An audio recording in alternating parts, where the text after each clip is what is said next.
आजकल हम कंप्यूटर के ज़माने में रह रहे हैं। बाजार में मिलने वाला एक आम आदमी से लेकर बड़े बड़े विज्ञानी तक कंप्यूटर का उपयोग कर रहे हैं। पढ़ अनपढ़ लोगों में भी गणक यंत्र का प्रचार लोकप्रिय हुआ है। तो ये कहने में कोई आश्चर्य या संकोच नहीं कि कंप्यूटर हमारे जीवन में बहुत अंदर तक घुस आया है। वैसे तो कंप्यूटर की भलाइयों के बारे में, कंप्यूटर से हमें जो लाभ होता है उसके बारे में मेरे मन में कोई शंका नहीं है। लेकिन ये कंप्यूटर तो एक यंत्र ही है। यंत्र तो निर्जीव है।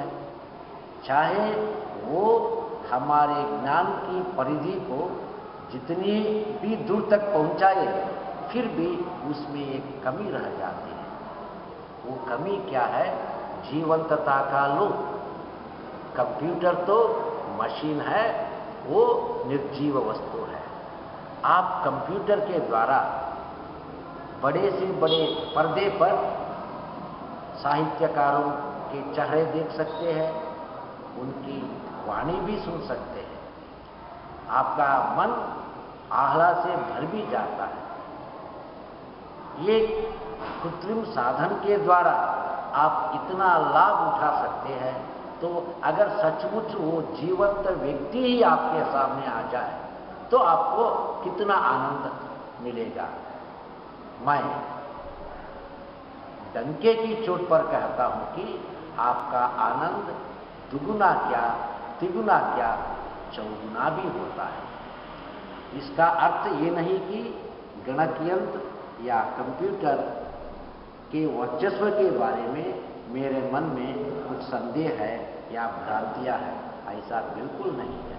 मैं ये कहना चाहता हूं कि कंप्यूटर की भी अपनी सीमाएं हैं।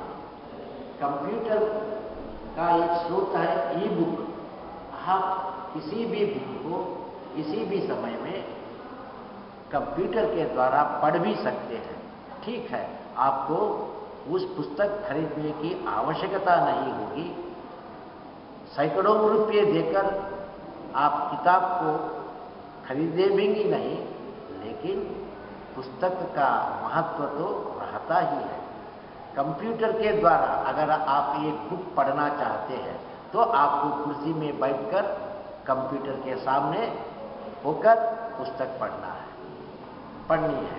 अगर पुस्तक आपके कर कमलों में आ जाती है तो आप लेकर पढ़ सकते हैं, टहलते टहलते पढ़ सकते हैं, किसी भी पोज में बैठकर या पैर पसार कर भी पढ़ सकते हैं। इसका मजा ही कुछ और है। गणक यंत्र में पढ़ने से आपकी आंखों को थोड़ा बहुत दर्द ज्यादा ही होता है। यह भी एक उम्र का तकाजा है। मैं कदापि यानी बिल्कुल नहीं चाहता हूं कि 5 साल से लेकर 8-12 साल के बच्चों को कंप्यूटर से ज्यादा मुकाबला नहीं होना चाहिए। वैसे ही 50 के बाद 50-60 की उम्र जिनकी होती है, उनको भी कंप्यूटर के सामने घंटों तक बैठने की जरूरत नहीं है। ये बड़ा ही हानिकारक है। तो कुछ सुविधा ये है, ये सुविधाओं की भी एक हद होती है। हरिवंश राय बच्चन ने कहा था, कहने की भी हद होती है, सहने की भी हद होती है। और एक बात है कि घर आई हुई पुस्तक आप पढ़ना नहीं चाहते हैं, पढ़ने की इच्छा आपके मन में नहीं है। ऐसे समय में आप कंप्यूटर से कोई ब्लॉग खोलकर, गूगल या और कोई वेबसाइट खोलकर आप पुस्तक को डाउनलोड कैसे करेंगे? एक आप पहला पेज पढ़ते हैं, बाद में 111वां पृष्ठ पढ़ना चाहिए। वो कितना आसान है टेक्स्ट बुक में।